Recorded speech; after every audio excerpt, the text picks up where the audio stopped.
sayaw pa. Hayop ka? Tingnan mo, sobrang boring kasi, no? Tingnan mo si Sak na bagong batak, parang inaantok na.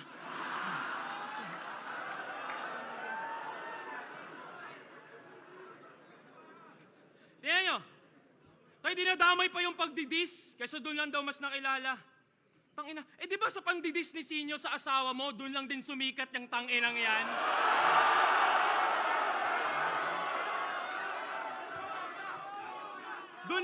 Doon lang sumikat ang tanginang yan. Ang pinagkakaiba lang, ako dahil sa pangdidis, ako yung pinalakpakan, ikaw parte ka ng pangdidis na ikaw yung pinagtawanan, tanginang yan.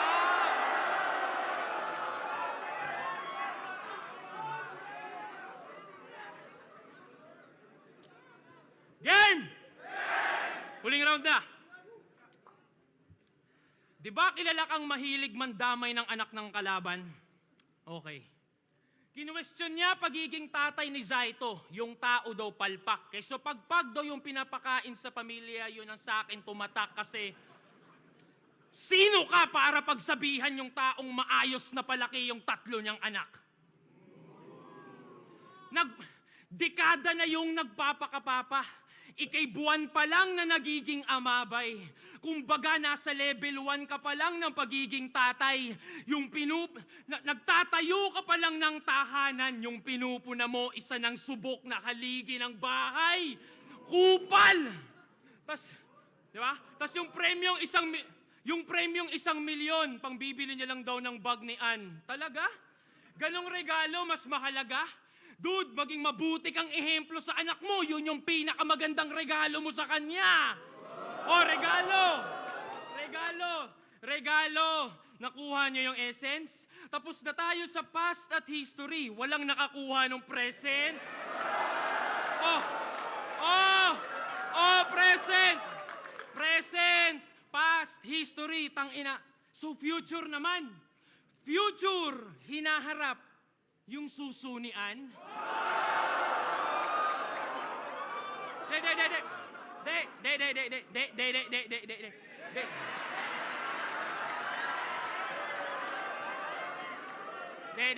Alam nyo, di ako bumababa sa ganyan, pero iba to. Game!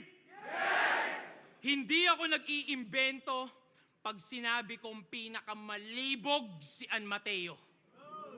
Paano ko nalaman? Paano hindi ko malalaman, lagi mong kinikwento? Nagdodota kami ni Sak. Nasa kabilang linya tong si Gago. Biglang pare, andyan na naman si Ann, may daladalang vibrator, out mo na ako.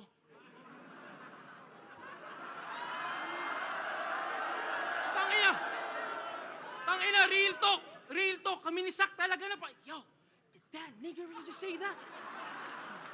Di ba? Kaya gano'n na lang kung bastos-bastusin siya ng mga nakakalaban mo sa entablado. Kasi ikaw mismong asawa, sinasa publiko yung mga bagay niyong pribado. Pinagyayabang mo, wala kayong kumalat na skandal ka mo. Ikaw mismo naglalarawan ng kanyang kalaswaan sa isip ng mga nakakasama mong tao. Di ba? Di na ako magugulat kung maraming nakakaalam nito na tinitext mo. O kahit si Pibus, bigla mong tawagan para ikwento mo lang yung pagsisex nyo. Tasang malupit doon pag sinagot ka lang ng let's go, Sheyi, let's go.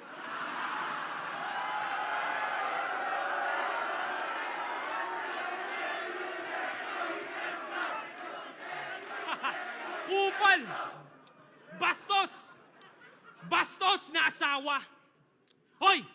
Baka nakakalimot ka, siya yung tumulong sa'yo nung palaos na yung karera nito. Nilapit ka sa mga sikat na vlogger, record label, para ulit magkarakit ka, bro. Nagka-followers ka sa pag-i-stream, gamit kanyang dede, pinang-aakit ano.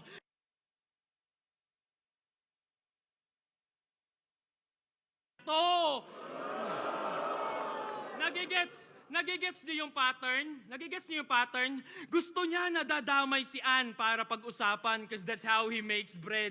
Para sa views, para sa clicks, like niya yung hatred. Kahit nung di pa sila kasal, gatas na gatas mo na iyong babe, man. Di pa nag-aaido yung fiancé, nagamit mo na sa engagement.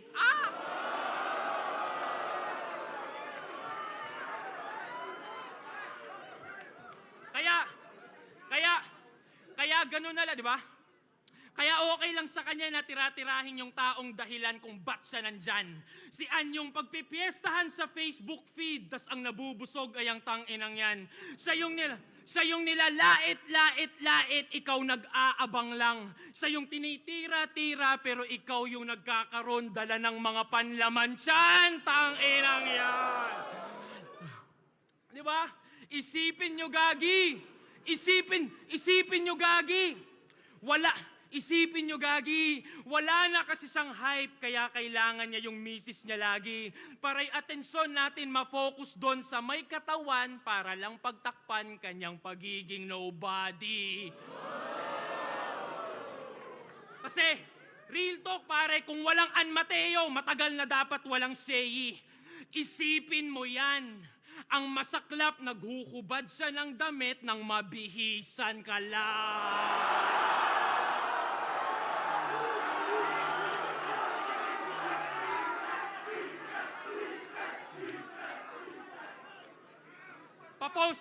Papost pa yan na sumali lang daw sa dito kasi yung magcha-champion may ring. Di mo naisip, sampal sa misis mo yon, walang yaka? Bugo nga pagkabana, naghahanap ka pang ibang ring, pare wala nang kasing mas makalaga sa singsing na suot-suot ng iyong asawa. Ganto man damay ng pamilya. Tas ikaw lang yung solong nakata mo. And bitch, son you so bad, tatawagin akong lolo ng anak mo. Dinipensahan ko pa iyong misis kung di mo natatanto. Puta, talo ka na nga, na in love pa sa akin asawa mo.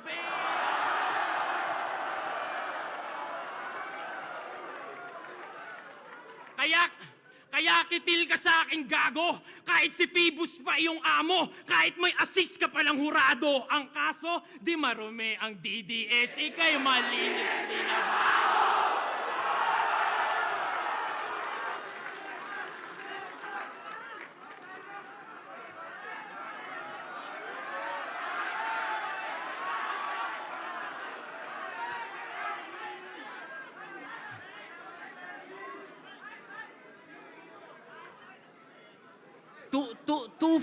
Two-faced talaga si Sixth Threat no? No, the duality. Grabe, mga pandadamay lang daw ang mga linya kong tumatak. Sinisermonan niya ako. Sinisermonan niya ako sa pandadamay. Tapos biglang dinamay niya si Sak. Grabe, sabi ko na dadamay na naman asawa ko. Akin na tong nakutuban. Naiinggit ka ba? Kasi kayo ng asawa mo hindi nagtutulungan. Kung makadis sa asawa ko, talagang antindi. Sorry na pre, kung yung asawa mong si Lorraine ay walang silbi. Tsaka puro kasinungalingan. Puro lang chismis. Parang sa The Buzz, parang si Tito B. Ako, may proof yung mga bara ko. Ikaw, kahit kailan di tayo nagkalaro ni Sak, ilang beses ko binuhat yan, wala ka dun sa match history.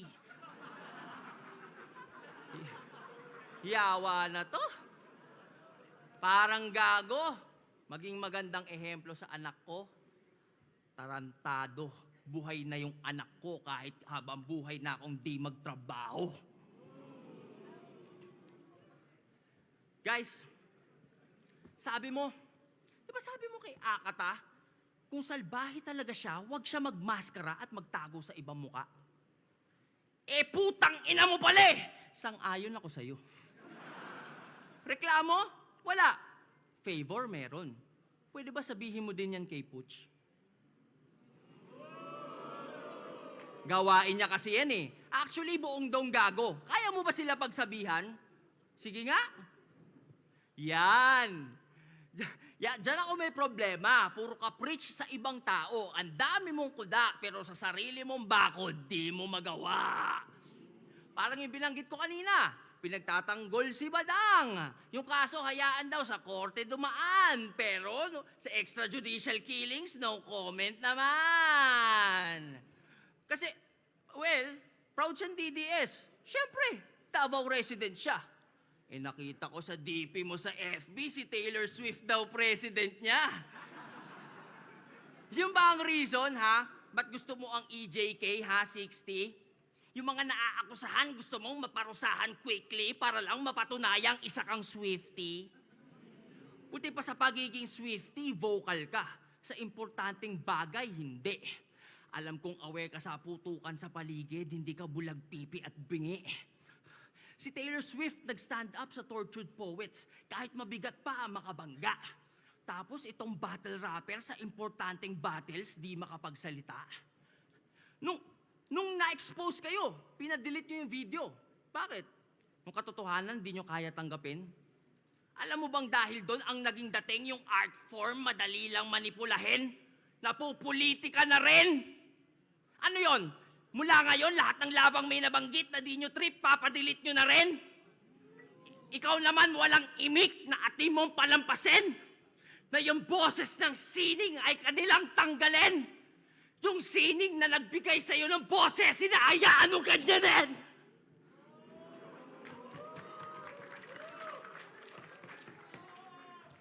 Ikaw naman, Phoebus, wala kang bayag, putang ina mo, takot ka rin! Yung ginawa mo kay Zaki, mali, walang maling ginawa si Zaki kahit balik ta rin.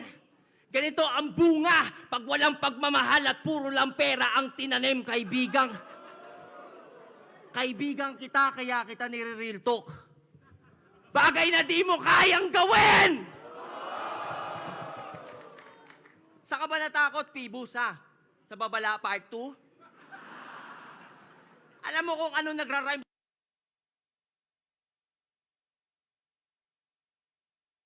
Dedemanda nyo ako, baka sampaling ko kayo ng ratbo.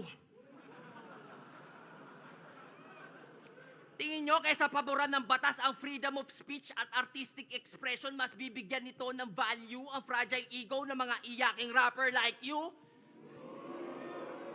Irespeto nyo ang korte, di sila tulad nyong mabababa IQ! Zaki, huwag ka papatalo sa nag-a-abuse ng batas as long as ang sinasabi mo ay true when coming from a place of concern. Brother, I am behind you.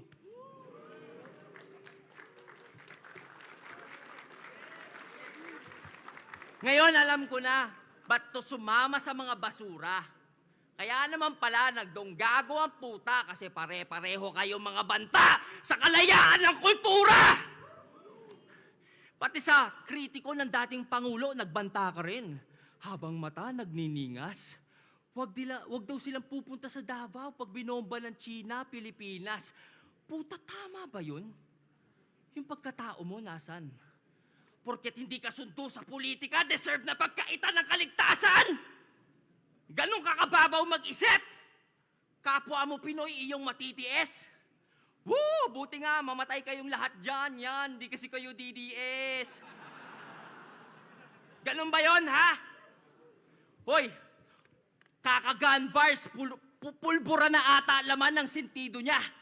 Hoy, Flubert, bago ka maging DDS, wag mo kalimutan, Pilipino ka! Alam ko po, pag umabot sa puntong ganon, basta Pinoy, welcome sa lugar nyo. Pagpasensyahan nyo na si Flubert, bars kasi ng bars, na wala tuloy sa lugar yung kalugar nyo. Hoy, alam mo ba kanino nagre-reflect yung maling mindset na tinatahol mo? Banta ka ng banta, di mo napapansin, banta ka na rin sa pinagtatanggol mo. Sixth Street, gising. Huwag mo silang takutin. Buksan mo yung delusional na isip mo at ang realidad papasukin. Alam mo sinong makikinabang sa pag-promote mo ng dibisyon? Iyong isipin, pag ang mga Pinoy watak-watak, mas madali tayong sakupin. Sa times of unrest, dapat lahat ng Pinoy ay magkampi. Hanggat maaari, let's argue less at mas piliing umintindi. Tayo'y magkaisa at mula sa ating chest, ating isigaw ng matindi with all due respect, China sa amin ng West Philippine Sea! Ngayon, alam mo na pinagkaiba natin. Kita ko naman sa mukha mo. Hanggang bars ka lang, Floy, may greater purpose tula ko. Sa bars nakakaboses, pero di makaboses sa mga boses niya sa Donggago. Pero huwag ka mag-alala, Sixth Street. Gumawa ako ng liham. Padala mo sa iyong amo. Di ko alam anong number eh. Number 3, number 4.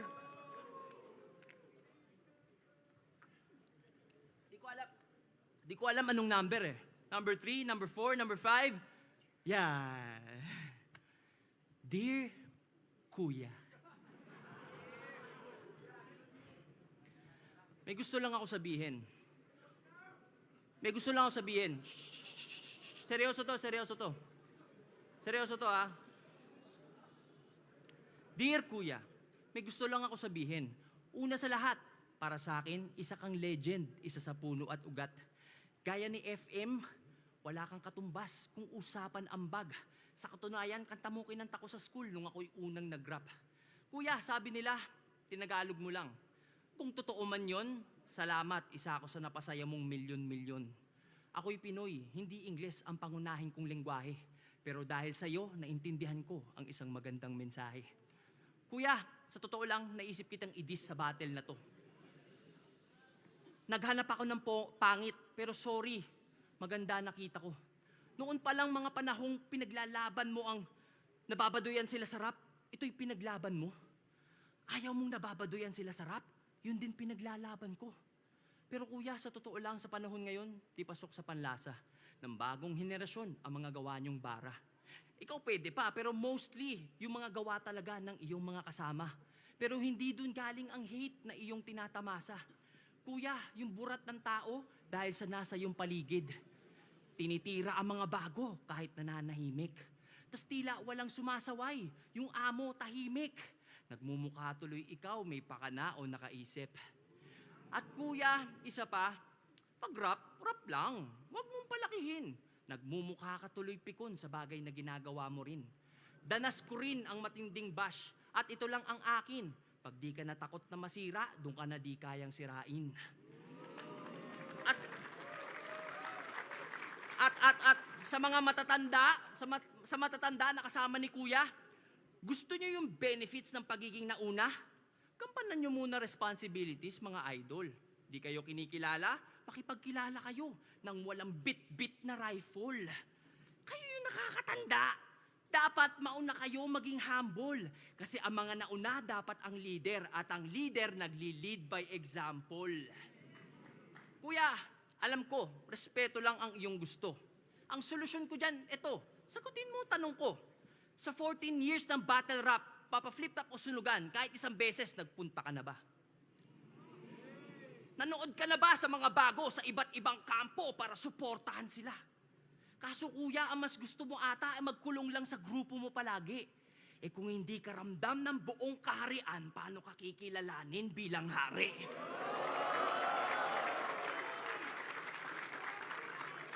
Nung nakaraang eleksyon, nag-promote ka ng unity. Nakapag-unite ka ng 31 milyon. Kuya, ba't sa sarili mong community ayaw mong gawin yun?